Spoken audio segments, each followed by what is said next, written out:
2023년 7월 17일 새벽 기도에 오신 성도님들을 주님의 이름으로 환영합니다. 오늘 우리에게 주신 하나님의 말씀은 예레미야 5장 20절에서 31절까지 말씀입니다.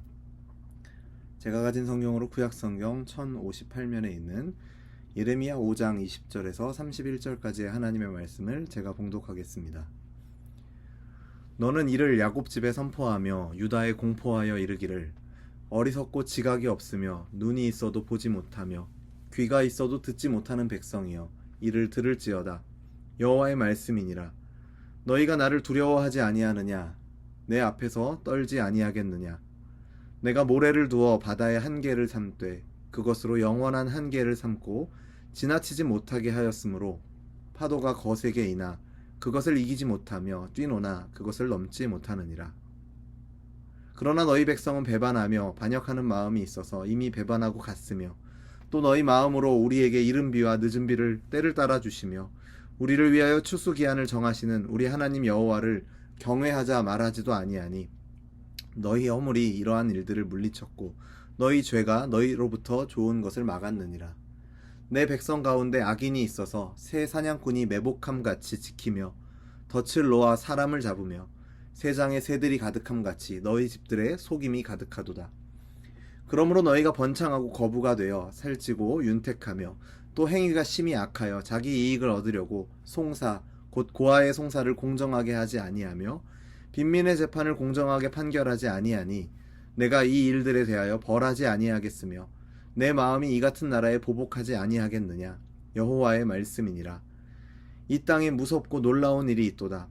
선지자들은 거짓을 예언하며 제사장들은 자기 권력으로 다스리며 내 백성은 그것을 좋게 여기니 마지막에는 너희가 어찌하려느냐. 아멘.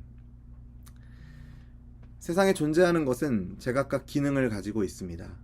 눈은 보는 기능을, 귀는 듣는 기능을 갖고 있죠. 만약 그 기능을 다하지 못한다면 쓸모없는 것이 될 뿐 아니라 혼란을 야기하기도 합니다. 오늘 본문에 나타나는 이스라엘의 모습이 어떠합니까? 하나님은 예레미야를 통해 이스라엘이 하나님의 백성으로서 기능을 다하지 못했으며 그들의 지도자는 더욱 그러하다라고 책망하고 계십니다. 그리고 그런 이스라엘의 타락과 그들이 맞이하게 될 심판은 오늘날 성도들이 어떤 길로 가야 하고 어떤 길은 피해야 할지를 가르쳐주는 아주 중요한 역사적인 교훈이 됩니다. 하나님의 심판을 부를 수밖에 없었던 이 이스라엘의 악행의 역사를 통해 재앙과 심판의 길이 아닌 생명과 복된 길로 나아가시는 지혜로운 우리 열린비전 성도님들 되시기를 주님의 이름으로 축원합니다. 본문 21절을 보면 하나님은 이스라엘 백성의 어리석음과 지각 없음을 눈이 있어도 보지 못하고 귀가 있어도 듣지 못한다라는 말씀으로 표현하십니다. 창조주이신 하나님께서 모래로 바다의 경계를 정하신 것에 대해 바닷물도 그것을 순종하여 경계를 넘지 않는데 이스라엘 백성들은 하나님의 법을 무시하고 도를 넘어 하나님을 배반하고 떠나갔다라고 탄식하셨습니다. 또한 하나님은 이스라엘 민족에게 물을 저장할 수 없는 땅을 기업으로 주셨죠. 그리고 그들로 하여금 하늘을 바라보며 하늘에서 내린 비를 바라보며 살게 하셨습니다. 농사에 필요한 이른 비와 늦은 비를 주셔서 풍성한 수확을 하게 하시는 것이 그들 가운데 함께 하시며 역사하시는 하나님의 손길이었죠. 그런 하나님 앞에 이스라엘은 당연히 두렵고 떨리는 마음으로 나아가 전적으로 하나님을 의지해야 했습니다. 그럼에도 불구하고 완고한 이스라엘 백성들은 반역하는 마음으로 다른 신들에게로 돌아서 버렸습니다.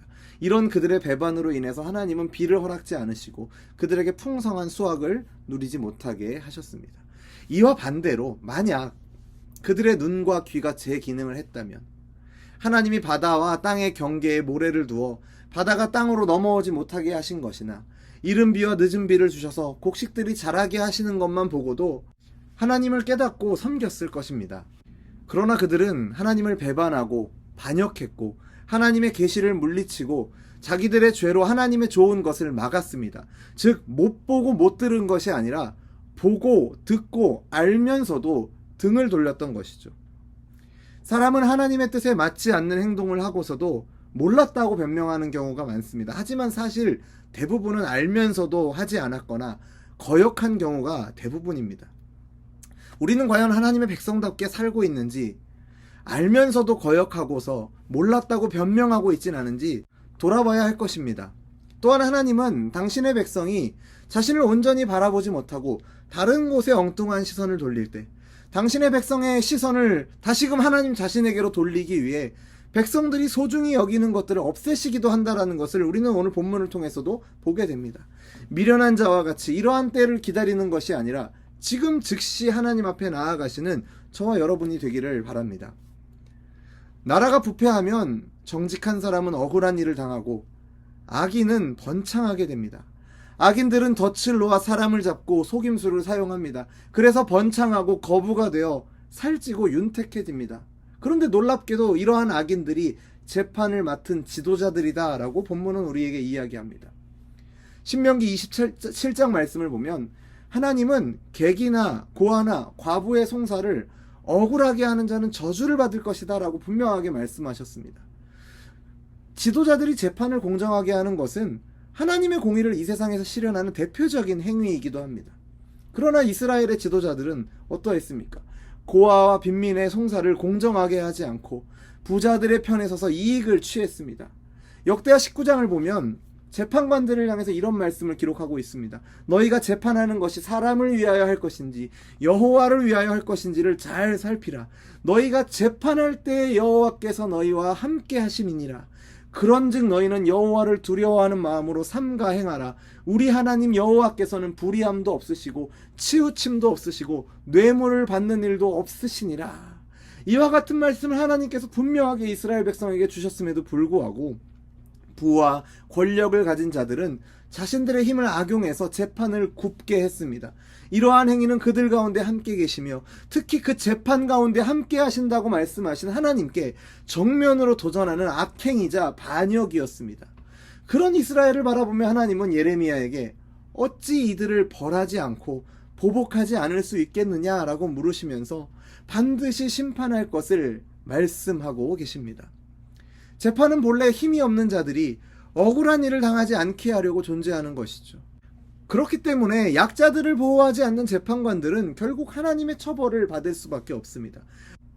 우리는 어떻습니까? 하나님이 우리에게 맡기신 일들을 해나갈 때 정직하고 올바르게 행하지 않는다면 하나님이 우리에게도 내가 어찌 너희를 벌하지 않겠느냐라고 말씀하실 수 있습니다. 그리고 30절을 보면 하나님은 이 땅에 무섭고 놀라운 일이 있다라고 말씀하십니다. 이것은 심판을 멈출 수 없게 하는 악행들이었습니다. 31절을 보면 그 내용이 이렇게 기록되어 있습니다. 선지자들이 거짓을 예언하고 제사장들은 자기 권력으로 다스리고 한술 더 떠서 백성들은 그런 악한 지도자들을 좋게 여겼다라고 31절 말씀을 기록하고 있습니다. 진리의 말씀을 선포하고 백성에게 옳은 길을 제시해야 할 선지자와 백성을 영적으로 돌보고 치유해서 거룩한 삶으로 인도해야 할 제사장들이 탐욕에 빠져 악을 행하는데 오히려 그들이 백성에게 인정을 받고 있는 어처구니 없는 상황이 지금 이스라엘에 벌어지고 있는 것입니다. 백성은 그 지도자들에게 거의 세뇌되다시피 했기 때문에 무엇이 옳고 그른지 어떻게 잘못된 지도자들에게 대처해야 하는지를 전혀 모르고 있는 그런 상황입니다. 오히려 그 악한 자들을 통해서 자기의 유익을 구하려는 생각만 갖고 있었습니다. 그래서 오늘 본문의 마지막 부분을 보면 마지막에는 너희가 어찌하려느냐라는 하나님의 탄식 소리가 들립니다. 그들이 하나님의 심판을 피할 수 없다라는 것을, 면할 수 없다라는 것을 이야기하고 있는 것이죠. 이러한 이스라엘의 모습은 하나님의 심판을 앞두고 있는 백성들의 전형적인 모습입니다. 오늘날 교회로 생각해보면 교회가 진리 위에 서 있지 않는데 교회에서 진리가 선포되기는커녕 사적이고 정치적인 판단하에 욕심이 반영돼서 왜곡된 말씀이 선포되고 성도들을 잘못된 방향으로 안내하고 있음에도 불구하고 성도들이 오히려 그 상태를 좋아하고 그것을 이용하려고 한다고 생각해 보십시오. 그것은 하나님의 심판을 앞두고 있는 상황이라고밖에 설명할 수가 없는 것입니다. 뭔가 크게 잘못되어 있는 상황입니다. 사실 우리의 현 시대의 모습이 그렇지 않습니까? 우리가 살고 있는 지금 이 시대에도 탐욕에 빠진 인간의 모습으로 인해서 우리 사회에 문제가 끊이지 않고 있습니다. 교회도 결코 거기에서 자유롭지 않다라는 아픈 현실을 우리 모두가 잘 알고 있을 것입니다. 오늘 우리는 이 말씀을 통해서 우리의 모습을 먼저 돌아보아야 합니다. 교회와 성도인 우리가 어떤 부르심과 사명을 받았는지, 우리가 어떤 기능을 해야 하는지를 우리가 다시 한번 기억해야 할 것입니다. 하나님을 경외함으로 진리의 말씀을 따라서 어둡고 부패한 세상 속에서 소금과 빛의 역할을 감당하라는 그 주님의 명령, 우리에게 주신 사명을 기억하면서 어떻게든 진리 위에 서기 위해 몸부림치며 최선을 다하며 그러한 삶을 통해서 하나님을 온전히 드러내는 저와 여러분이 되기를 주님의 이름으로 축원합니다. 우리는 무슨 일을 하든지 정직하고 바르게 해서 하나님의 영광을 드러내야 합니다. 만약 우리가 제 기능을 하지 못한다면 올바른 방법으로 살지 않는 자들을 용납하거나 그들 편에 서서 이기적인 욕심을 채운다면 그것은 하나님을 가볍게 여기고 하나님을 무시하는 것이 될 것입니다. 오늘 이 시대에 특별히 하나님이 우리를 부르시고 보내신 자리에서, 특별히 우리의 생업의 현장에서 하나님이 우리에게 맡기신 그 자리에서 각자에게 맡겨진 일들을 겸손하게 하나님 앞에서 은혜를 구하며 감당하시는 저와 여러분 되기를 간절히 원합니다. 하나님의 뜻에 따라 최선을 다해 그리고 올바르게 감당하는 저와 여러분 되기를 주님의 이름으로 축원합니다. 하나님 아버지, 날마다 말씀을 통하여 바른 길 가도록 우리를 인도하여 주심을 감사드립니다. 지으신 목적대로 하나님을 찬양하며 하나님 영광 위에 살아가는 인생이 되기를 간절히 원합니다. 하나님과 하나님께로부터 온 것에 집중해야 하는데 그러지 못하고 세상으로부터 온 육신의 정욕과 안목의 정욕과 이생의 자랑에 사로잡힌 채 세상과 전혀 구별되지 않게 살아가고 있는 우리의 모습이 아닌지 오늘 말씀을 통해서 돌아보게 하심을, 또한 깨닫게 하심을 감사드립니다.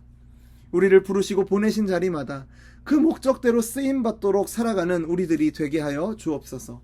하나님의 은혜로 그리스도 안에서 하나님의 자녀가 되었고 자녀답게 살아가는 것도 하나님의 은혜를 힘입어 가능한 일임을 고백합니다.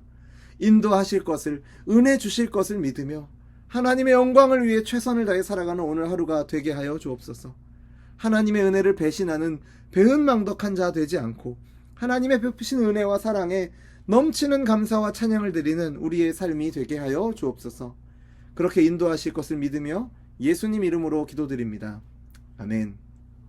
우리 주 예수 그리스도의 은혜와 하나님 아버지의 사랑과 성령 하나님의 교통하심이 교회와 성도로서 부르심과 주신 사명에 합당한 삶을 살아감으로 오직 하나님께만 영광 돌리며 하나님을 향한 찬송의 삶이 되기를 소원하는 우리 열린비전교회 모든 성도들과 우리의 오늘 하루의 삶 가운데 이제로부터 영원토록 항상 함께 있을지어다.